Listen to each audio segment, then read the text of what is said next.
نماز کا اختتام.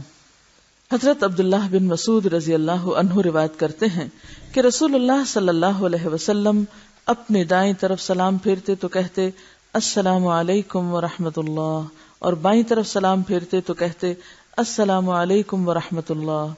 حضرت وائل بن حجر رضی اللہ عنہ روایت کرتے ہیں کہ میں نے رسول اللہ صلی اللہ علیہ وسلم کے ساتھ نماز پڑھی. آپ دائیں طرف سلام پھیرتے تو کہتے السلام علیکم ورحمۃ اللہ وبرکاتہ، اور بائیں طرف سلام پھیرتے تو کہتے السلام علیکم ورحمۃ اللہ. فرق ہو گیا، یعنی دائیں طرف سلام میں برکاتہ کا اضافہ فرماتے. چند مزید احکام. نمبر 1، نبی صلی اللہ علیہ وسلم نے فرمایا نماز میں سانپ اور بچھو مار ڈالو. یعنی ویسے تو یہ ہے نا کہ قوموا للہ قانتین، ساکت، سکوت، خاموشی جم کے انسان نماز پڑھے، لیکن اب یہ نہیں ہے کہ اگر کوئی چیز آپ کے اوپر حملہ آور ہونے لگی تو آپ کو نہیں میں نماز پڑھ رہی ہوں، کاٹتی تو کاٹے میں تو نماز پڑھ رہی ہوں. نہیں، نماز کے اندر بھی اگر مار کے پھر نماز کنٹینیو کریں تو کر سکتے ہیں. ہاں اگر بھاگ دوڑ کے مار رہے ہیں تو اس میں نہیں. نمبر 2، نماز میں بچے کو اٹھانے سے نماز باطل نہیں ہوتی. یہ مسئلہ خواتین کے لیے جاننا بے حد ضروری ہے، کیونکہ مائیں اپنے رویے سے بچوں کو نماز سے نفرت دلا دیتی ہیں. وہ رو رہے ہیں، چیخ رہے ہیں، چلا رہے ہیں، اور ماں چپ کر کے کھڑی ہے اور ان کی طرف توجہ نہیں کر رہی، تو اس سے کیا ہوتا ہے کہ بچے نماز کو ایک خوفناک چیز سمجھ لیں. وہ لاشعور میں بیٹھ جاتی ہے نا نماز سے گھبراہٹ، وہ بڑے ہو کے بھی نہیں پڑھ پاتے. تو اس میں کیا ہے کہ اگر بچہ رو رہا ہے تو خاموشی سے اس کو اٹھا کر نماز پڑھ لی جائے. حضرت ابو قتادہ رضی اللہ عنہ فرماتے ہیں کہ میں نے رسول اللہ صلی اللہ علیہ وسلم کو اس حالت میں نماز پڑھتے ہوئے دیکھا کہ ابو العاص کی بیٹی امامہ آپ صلی اللہ علیہ وسلم کی جو نواسی تھی آپ کے کندھوں پر تھی. آپ رکوع فرماتے تو امامہ کو اتار دیتے، جب سجدے سے فارغ ہوتے اسے پھر اٹھا لیتے. یعنی جتنی دیر تک آپ کھڑے ہیں نا، اگر اتنی دیر بھی بچہ ساتھ ہے نا تو اس کو چین آ جائے گا. رکوع کے وقت آپ ساتھ چارپائی پہ اس کو لٹا دیں اور پھر سجدہ کر لیں، تو آپ دیکھیں گے کہ جب دوبارہ اٹھیں گے پھر اٹھا لیں تو وہ کچھ نہیں کہا. چند دن کے بعد اس کو ویسے ہی پتا، پھر وہ آپ کو ویسے بھی چھوڑ دے گا. اسے پتا ہے کہ آپ یہ کیا کر رہے ہیں، یہ آپ کو روز کا معمول ہے اور آپ کو یہ کرنا ہے.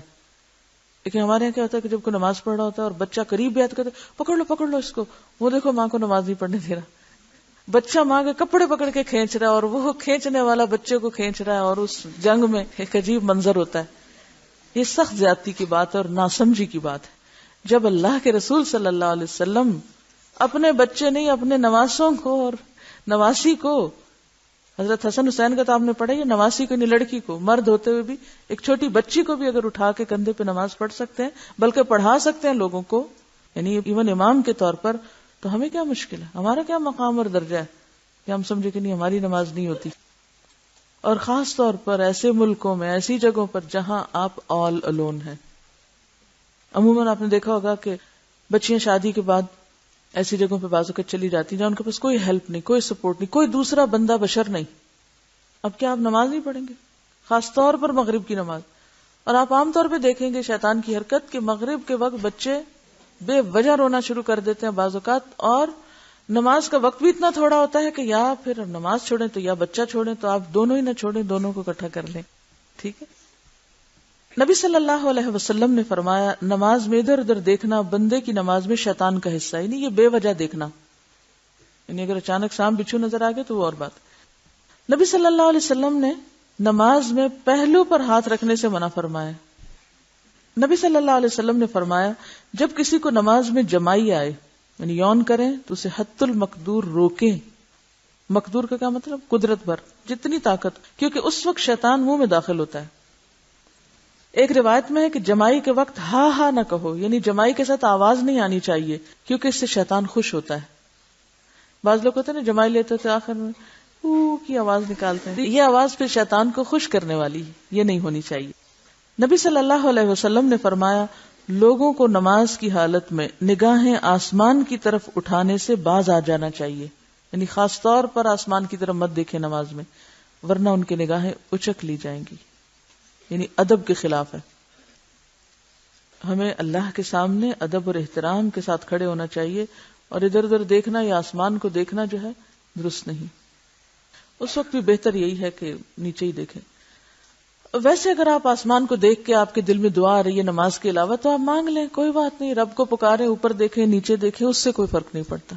کیونکہ آپ صلی اللہ علیہ وسلم بھی قد نرا تقلب وجهك في السماء فلنولينك قبلة ترضاها، تو اس میں عام حالات میں دیکھنے میں حرج نہیں.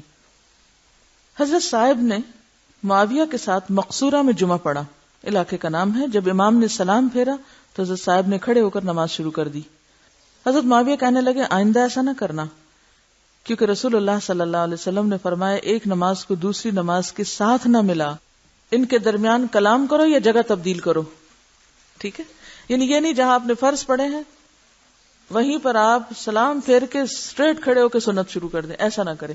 کلام کرنے سے مراد یہ نہیں کہ کسی کو بلا کے باتیں شروع کریں، اس سے مراد یہ کہ ذکر اذکار کوئی تسبیح جیسے اللہ اکبر 3 دفعہ آپ پڑھتے ہیں، اللہ لا الہ الا، یعنی تھوڑا سا وقفہ دے کے پھر آپ شروع کریں، یا پھر ذرا سا آگے پیچھے کو ہٹ جائیں. یہ کیوں؟ Why change? اب دیکھیے کہ یہ بھی تو ہو سکتا تھا کہ ہمیں کہا جاتا اچھا ساری یہ چیزیں رٹ لو اور کرسی پہ بیٹھ جاؤ اور اول آخر ساری پڑھ کے اٹھ جاؤ. بذات خود نماز دیکھیں مسلسل چینج کا نام ہے. کھڑے ہو، رکوع کرو، نیچے جاؤ، پھر اوپر آؤ، پھر بیٹھو، پھر یعنی مسلسل چینج، حرکت، تبدیلی. کیونکہ تبدیلی سے انسان کی کنسنٹریشن زیادہ بہتر ہوتی ہے. نبی صلی اللہ علیہ وسلم نے فرمایا نماز میں انسان اپنے رب سے مناجات کرتا ہے. مناجات کا کیا معنی ہوتا ہے؟ سرگوشیاں، نجوہ سے ہے یہ لفظ. اس لیے اسے چاہیے کہ داہنی جانب نہ تھوکے بلکہ اپنے بائیں قدم کے نیچے تھوکے.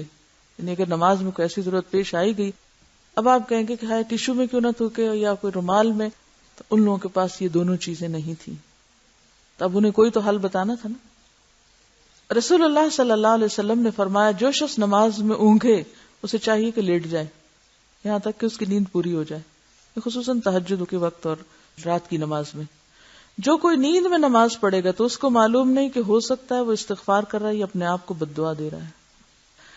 تو بعض اوقات واقعی ایسے ہوتا ہے کہ بولتے بولتے سو جائیں اگر آپ تھوڑی دیر کے لیے، تو آپ کے منہ سے بالکل الٹ باتیں نکلنا شروع ہو جاتی ہیں یا بات الٹ سمجھ میں آنے لگتی.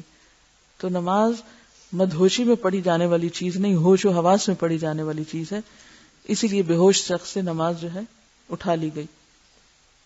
زید بن ارقم رضی اللہ عنہ سے روایت ہے کہ ہم نماز میں باتیں کیا کرتے تھے، پھر قوموا للہ قانتین آیت نازل ہوئی تو ہمیں چپ چاپ رہنے کا حکم ہوا اور بات کرنا منع ہو گیا.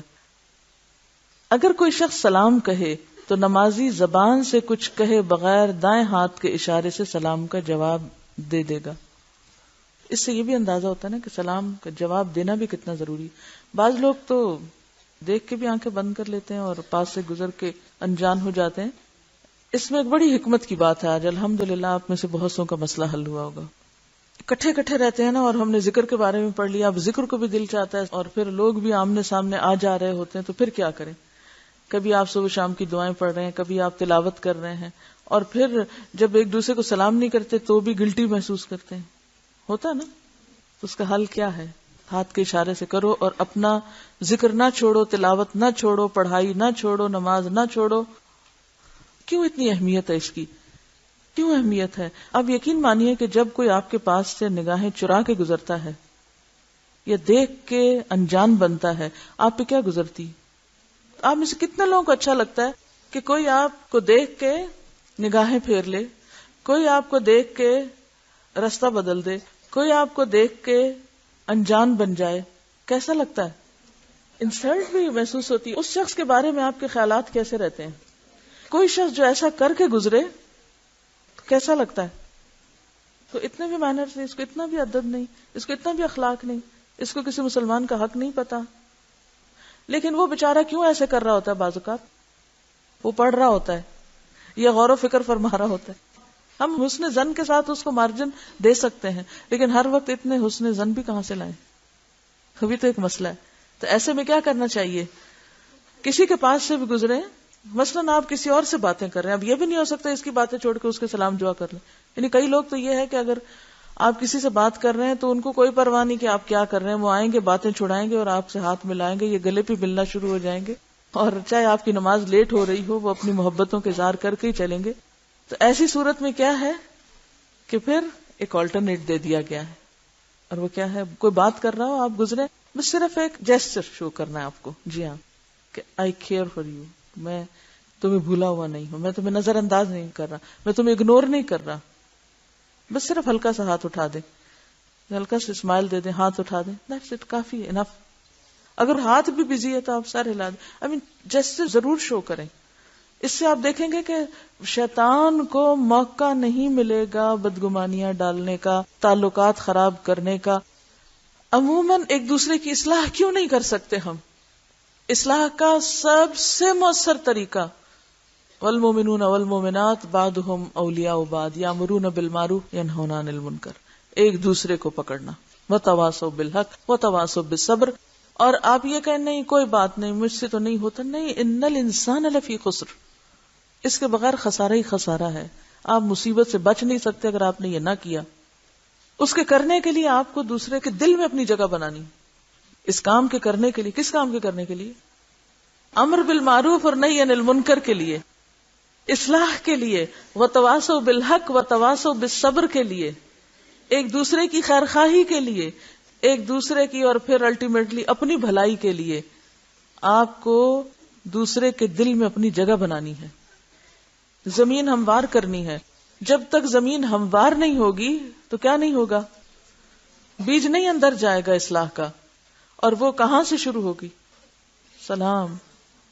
مصروف ہیں آپ بہت، کہاں سے کریں سلام؟ اسمائل، ہاتھ سے، اشارے سے. کیا حکم ہے؟ مجلس ٹھسی بھی بھری ہو، کوئی جگہ نہ ہو تو آنے والے کے لیے کیا کرو؟ ہل جاؤ. کیوں؟ یہ کتنی چھوٹی چھوٹی باتیں، چھوٹی چھوٹی باتیں. ایکچولی پتہ کیا ہوتا ہے، ہم ذرا سا بھی دین کی طرف جب آتے ہیں نا، پھر اس کے بعد ہم معتبر ہونے لگتے ہیں، پھر ہم اپنے گرد خول چڑھانے لگتے ہیں، پھر ہم کسی کو راہ نہیں دیتے اس میں، پھر لوگ ہم سے ڈرنے لگ جاتے ہیں. ہم لوگوں کو راہ نہیں دیتے، لوگ ہم سے ڈرنے لگ جاتے ہیں، اور پھر کیا ہوتا ہے؟ دین کا نقصان نہیں ہوتا. ہم سب کو سوچنا چاہیے. اب دیکھیں پھر ہم کتنی خوش فہمی میں مبتلا ہوتے ہیں. ہم تو اتنا اصلاح کا کام کر رہے ہیں، ہم تو اتنا دین کی خدمت کر رہے ہیں. بھی کیا دین کی خدمت کر رہے ہیں جب لوگ آپ سے بات ہی نہیں کر سکتے، یعنی بات کرتے ہوئے بھی جھجکتے ہیں. تو یہ جھجک نہیں ہونی چاہیے. یہ خول اتار دیں سب، یہ ہمارے فائدے میں. اور یہ خول لوگ بنتے ہیں ہمارے ارد گرد، بہت امپورٹنس دے کے، بے جا کی تعریفیں کر کے، ہمارے احسان مند ہو کے. یہ دشمنی ہے، یہ دین کا کام کرنے والوں سے دشمنی ہے کہ جا بے جا ان کی تعریفیں کر کے، خوشامد کر کے، ان کو سپر نیچرل بنا کے اس بات کی گنجائش ہی نہیں چھوڑتے کہ وہ بھی کسی وقت اپنی غلطی دیکھ سکیں اور کسی وقت اپنی کمیوں کا اعتراف کر لیں تاکہ وہ آگے بڑھ سکیں. جیسے حدیث ہے نا کہ فرشتے اس بندے پہ حیرت کرتے ہیں، تعجب کرتے ہیں کہ جو کسی کے پاس سے گزرے اور پھر اس کو سلام نہ کرے. یہ کیا ہوا؟ کیونکہ فرشتے ایسا نہیں کرتے نا. تحیتہم فیہا سلام. ٹھیک ہے کوئی دور ہے، نہیں آپ کی آواز پہنچ رہی، نہیں آپ ہاتھ ملا، یہ نہیں کہ ہم دوسرے ایکسٹریم پہ پھر پہنچ جاتے، ہر وقت ہاتھ ہی ملانا چاہتے ہیں، ہر وقت گلے ہی ملنا چاہتے ہیں. یہ بھی ایکسٹریم ہے. بھی روز ملتے ہو، کس لیے ہاتھ روز ملانا چاہتے ہو؟ کیوں روز گلے لگنا چاہتے ہو؟ وقت ضائع کرنا ہے. یہ بھی ایکسٹریم ہے. رستوں میں کھڑے ہو جاتے ہو لے کے، نماز لیٹ کر آتے ہو، یہ دوسری انتہا ہے. اعتدال اچھا ہے کہ انسان اسمائل پاس کر دے، ہاتھ سے اشارہ کر دے اور اپنا کام کرتا چلا جائے. ورنہ دوسروں کے لیے کام کرنا بھی تو دوبر ہو جاتا نا، ہم دوسروں کو کسی کام کے قابل نہیں چھوڑتے. یہ بھی ایکسٹریم ہے کہ آپ سلام کرتے رہیں اور پھر وہ جواب ہی نہیں دیتے. یہاں آپ دیکھیے اس حدیث کو میں نے اسی لیے تو چھیڑا کہ نماز میں بھی کیا حکم ہے کہ اگر کوئی سلام کر بیٹھا، اول تو یہ کہ آیا کوئی دیکھ رہا نماز پڑھا تو نہ کرے تاکہ اس کی نماز میں خلل نہ ہو، لیکن اگر اس نے کر دیا ہے تو جواب لازم ہے. اب دیکھیے یہ سب تکبر کی علامت ہے. ہم مانے یا نہ مانے یہ تکبر کی علامتیں ہیں، اور اگر ان کی اصلاح نہ کی تو اپنا ہی نقصان ہے. یہاں فرض نفل کا کچھ نہیں بتایا ہوا، ہاتھ کا اشارہ یعنی اس حد تک اجازت ہے. اب یہ نہیں کہ آپ عین صحن کے بیچ میں کھڑے ہو جائیں، ہر آنے جانے والے کو ویو کرنا شروع کر، گھر والے پریشان ہو جائیں کہ یہ ایک نئی نماز ہے. اسی لیے حکم کیا ہے؟ کہاں پڑھے نماز؟ اندر چلے جائیں، یا پھر مسجد میں تو سب ایک ہی کام کر رہے ہوں گے نا، وہاں تو ضرورت نہیں پڑے گی. تو یہ آپ دیکھیں کہ خود بخود کہاں پہنچیں گے، خود ہی لمیٹڈ ہو جائے گا سرکل. جب آپ بیسک سنتوں پہ عمل کر لیں گے نا، یعنی مرد جماعت سے پڑھ رہے ہوں گے اور جو خواتین ہیں وہ گھر کے اندر پڑھ رہی ہوں گی، تو سلام دعا کے سلسلے خود ہی کم ہو جائیں گے. لیکن اللہ یہ کہ کبھی ایسا ہو بھی گیا تو اگر ایک ہاتھ سے کر لیا تو اس کی رخصت یا گنجائش کی صورت موجود ہے. بعض اوقات ہم کھانا کھا رہے ہوتے ہیں، بعض اوقات کچھ پڑھ رہے ہوتے ہیں. اب گھر میں ایک شخص آیا تو گھر میں آنے والے کو کیا حکم ہے؟ سلام کرو. اب آپ پڑھ رہے ہیں یا لکھ رہے ہیں تو اس میں آپ اشارے سے، یعنی صرف یہ بتانے کہ ہاں میں نے سن لیا تمہاری بات، جواب دینا لازم ہے. اس خول سے باہر آنا ضروری ہے. آپ دیکھیے کہ جب آپ اسمائل کر کے السلام علیکم بول دیتے ہیں تو یہ کہنے کی ضرورت نہیں ہوتی کہ اچھا ایکسکیوز می. جب کوئی ایکسکیوز می آپ کو کہتا ہے تو آپ ڈر نہیں جاتے؟ مجھے اکثر ایسے ہوتا ہے کہ جب کہتا ہے ایکسکیوز می تو مجھے لگتا ہے پتہ نہیں اب اس کو کیا ہوا ہے جو ایکسکیوز کر رہا ہے، پہلے سے اس نے کوئی وار کرنا ہے مجھ پہ جس کے لیے پہلے سے معافی چاہ رہا ہے. لیکن جب آپ السلام علیکم کہتے ہیں تو ایک دعا دیتے ہیں. کتنا فرق ہے دونوں جملوں میں. اس حدیث سے یہ حکم بالکل نہیں نکل رہا کہ جو کوئی نماز پڑھ رہا ہو تو ہم ڈھونڈ ڈھونڈا کے اس کو جا کے سلام بولنا شروع کر دیں. یہ حکم اس میں بالکل نہیں ہے اور نہ ہی اس سے یہ حکم نکالا جائے.